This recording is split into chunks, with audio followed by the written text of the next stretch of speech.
ನಾವಿವತ್ತು ಶಿವಮೊಗ್ಗ ಜಿಲ್ಲೆ ಶಿಕಾರಿಪುರ ತಾಲೂಕಿನಲ್ಲಿ ಕುಸ್ಕೂರಂಬ ಒಂದು ಗ್ರಾಮದಲ್ಲಿದ್ದೀವಿ.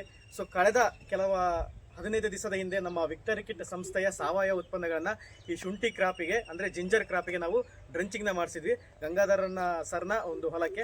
ಬನ್ನಿ ಸ್ನೇಹಿತರೆ, ಅದರ ಫಲಿತಾಂಶ ಯಾವ ಥರ ಬಂದಿದೆ. ಇಲ್ಲಿ ನಮ್ಮ ರೈತರಿದ್ದಾರೆ, ಈ ಹೊಲಕ್ಕೆ ಡ್ರಂಚಿಂಗ್ ಮಾಡಿದವರು ಇದ್ದಾರೆ. ಸೊ ಅವ್ರ ಹತ್ರ ಕೇಳೋಣ. ಸರ್ ನಮಸ್ತೆ. ಸರ್ ನಿಮ್ಮ ಹೆಸರು? ಹನುಮಾನ್ ನಾಯ್ಕ.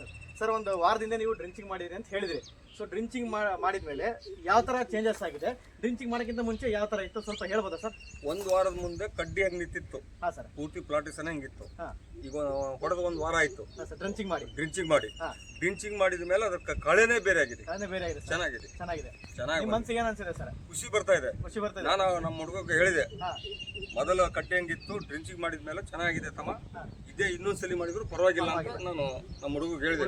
ಇನ್ನೊಂದ್ಸಲಿ ಮಾಡೋಣ ಅಂತ ಹೇಳಿದ. ಎಷ್ಟು ದಿವಸ ಆಯ್ತು ಸರ್ ಡ್ರಂಚಿಂಗ್ ಮಾಡಿ? ಇವತ್ತಿಗೆ 9 ದಿವಸ ಆಯ್ತು. 9 ದಿವಸ ಆಯ್ತು. ಹೌದು ಸರ್. ಇವು ನಮ್ಮ ಪ್ರಾಡಕ್ಟ್ನ ಎಲ್ಲ ರೈತರು ಬಳಸ್ಬೋದಾ ಸರ್? ನಾವು ಖಂಡಿತ ಬಳಸ್ಬೋದು. ಈ ಟೈಪ್ ಇದ್ರೆ ದುಡ್ಡಿ ಮಕ ನೋಡಲ್ಲ ರೈತರು. ಹಾಂ ಸರ್.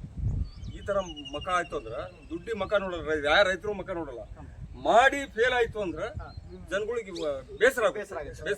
ಈಗ ನಮ್ಮ ಪ್ರಾಡಕ್ಟ್ ಬಳಸಿದ ಮೇಲೆ ನಿಮ್ಮ ಮನಸ್ಸು ತುಂಬಾ ಖುಷಿಯಾಗಿದೆ ಸರ್? ಆರಾಮಾಗಿ ಖುಷಿ ಇದೆ. ಸೊ ನಮ್ಮ ವೀಕ್ಷಕರಿಗೆಲ್ಲ ಏನಂತ ಹೇಳ್ತೀವಿ ಸರ್, ನಮ್ಮ ಪ್ರಾಡಕ್ಟ್ ಬಳಸಿ ಅಂತ ಹೇಳ್ತೀರಾ? ಇದನ್ನೇ ಬಳಸಬೇಕು, ಒಳ್ಳೇದು ಅಂತ ನಾವು ಹೇಳ್ತೇವೆ. ಎಲ್ಲ ಜನಕ್ಕೂ ಹೇಳ್ತೇವೆ.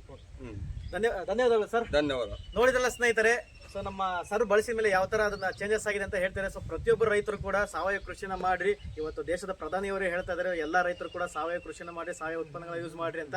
ಸೊ ಅದರಲ್ಲಿ ನಮ್ಮ ವಿಕ್ಟರಿ ಕಿಟ್ ಸಂಸ್ಥೆಯ ಉತ್ಪನ್ನಗಳು ತುಂಬಾ ಅದ್ಭುತವಾಗಿ ರಿಸಲ್ಟ್ ಬಂದಿದೆ.